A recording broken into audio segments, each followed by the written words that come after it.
सोनू प्रसाद जी, राधे राधे। राधे राधे महाराज जी, आपके चरणों में कोटि कोटि प्रणाम। महाराज जी, नकारात्मक सोच, क्रोध और चिंता को मैं कैसे दूर कर सकता हूँ? नाम जप के द्वारा। जब हमारा मन मलिन होता है तो निगेटिव सोच फेंकता है, जब पवित्र होता है तो पॉजिटिव सोच फेंकता है। पॉजिटिव सोच ही को भाव कहते हैं। जब वो पॉजिटिव सोच बहुत बढ़ जाती है तो वो आनंद में मगन होने लगता है। वो भगवान से जुड़ने पर पॉजिटिव सोच बढ़ने लगती है। जैसे शरीर रोग ग्रसित है लेकिन आपका चिंतन पॉजिटिव है, भगवान से सकारात्मक जुड़ा हुआ है, तो आपको व्यथा पीड़ित नहीं कर पाएगी। आपका शरीर स्वस्थ है लेकिन आप नकारात्मक सोच, निगेटिव विचार वाले हैं, आप जलेंगे, व्यर्थ में जलेंगे। चिंता, शोक, भय, ये सब नकारात्मक सोच का फल है। तो मुझे चाहिए कि भगवान से चित्त को जोड़े। अच्छा, भगवान से चित्त को जोड़ना कोई सरल काम तो है नहीं, कठिन काम है, क्योंकि हमारा चित्त संसार से जुड़ा हुआ है। तो हमें जबान से नाम जप करना चाहिए, राधा राधा राधा राधा राधा राधा। काउंटर ले लो और उससे गिनती करके जपो। आज 10,000 किया, कल 500 और बढ़ा दिए, फिर ऐसे धीरे धीरे तो आप देखोगे आपका मन प्रसन्न रहेगा। कुछ समय तक तो जलेगा, जब तक पाप नष्ट नहीं होते, फिर मन प्रसन्न रहेगा और आपके पास नाम रूपी धन है, तो जो कामना करोगे उसकी पूर्ति होने लगेगी। हमारा चिंता, शोक, भय नष्ट होने लगेगा कि भगवान है ना यार, कोई भी बात है तो भगवान है ना, वो संभालेंगे ना, भगवान देंगे, भगवान करेंगे। जब हम भगवान से जुड़ जाते हैं तो हमारा बहुत बड़े मालिक से संबंध हो गया, तो हम निश्चिंत होने लगते हैं। इसलिए नाम जप कीजिएगा और कोई नशा मत कीजिएगा और गंदा भोजन मत कीजिएगा, जैसे मांस आदि है, ये सब मत कीजिएगा, ठीक है ना। तो आप आनंदित रहेंगे। धीरे धीरे नाम जप बढ़ाइए। काउंटर रखते हो, वो अंगूठी की तरह बस राधा राधा राधा राधा राधा राधा राधा ऐसे जपिएगा, ठीक है। अंजलि तिवारी जी, बिहार। राधे राधे महाराज जी। महाराज जी, बहुत से लोग भक्ति करना चाहते हैं लेकिन उन्हें डर लगता है कि दुनिया उनका मजाक उड़ाएगी, वे आधुनिक समाज में फिट नहीं हो पाएंगे। महाराज जी, भक्ति को बिना दिखावे के अपने आधुनिक समाज में कैसे फिट करें?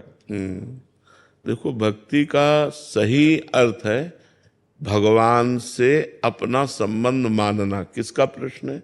भगवान से अपना संबंध मानना। तो जैसे हम भगवान से अपना संबंध मानते हैं कि भगवान मेरे भाई, भगवान मेरे पिता, भगवान मेरे पति, भगवान मेरे पुत्र, भगवान मेरे दोस्त, यही भाव, दास्य भाव, सख्य भाव, वात्सल्य भाव, कांता भाव, सहचरी भाव। तो हम भगवान से एक अपना संबंध माने। भक्ति का स्वरूप है संसारिक संबंधों से हट करके भगवान से संबंध जोड़ना। और जब भगवान से संबंध हमारा सिद्ध हो जाता है तो वही भगवत प्राप्त महापुरुष कहा जाता है। अच्छा, अब जैसे हम तिलक लगाए हैं तो भगवान के दासत्व का तिलक। जैसे एक सुहागवती स्त्री की पहचान क्या होती? सिंदूर लगाए ना, तो पहचान होती ना कि ये इसका ब्याह हो चुका है और ये सुहागवती है। तो ये हमारा खुला सुहाग है कि मैं भगवान का निज दास हूं और ये उनके चरण चिन्ह दासत्व का चिन्ह है। तो यदि आपको ऐसा लगता है कि कोई जान न पावे, तो जैसे वृंदावन की सूखी रज है, रज को ऐसे लिया अंगुली में, ऐसे कर लिया तो गीली रज से तो दिखाई देगा लेकिन सूखी रज से दिखाई नहीं देगा। ठीक, हम कंठी नहीं बांधते, अंदर अंदर राधा राधा राधा राधा राधा जपते हैं, तो हमारा मन एक दिन परिपक्व हो जाएगा। फिर ये बात नहीं सोचेगा कि आधुनिक समाज हमारे लिए क्या कह रही है। देखो, गंदे आचरणों के लिए कोई शर्म नहीं करता, जहां शर्म करनी चाहिए। अच्छे आचरणों के लिए शर्म कैसी? फिर भी यदि लगती है, लेकिन अच्छे आचरण करो और राधा राधा बोलो, इसके लिए दिखावे की क्या जरूरत है? मान लो हम अंदर अंदर राधा राधा जप रहे हैं और भगवान से अपना संबंध रखे हैं और बाहर से हम कोई भी ऐसा नहीं किए हैं, तो हम चलेगा ना, क्या परेशानी है? तो आप नाम जप कीजिए और भगवान से अपनापन कीजिए। मेरे प्यारे दोस्त, मेरे प्यारे प्रीतम, मेरे प्यारे स्वामी, मेरे प्यारे लाडिले, जो भाव कर सको वो जैसा भाव करोगे वैसे ही आपके अनुभव में प्रभु आने लगेंगे। आप तिलक लगाए हैं, कंठी बांधे हैं और गलत आचरण करें, भजन न करें तो भगवान की प्राप्ति थोड़ी हो जाएगी। भगवान की प्राप्ति तो भजन से होगी।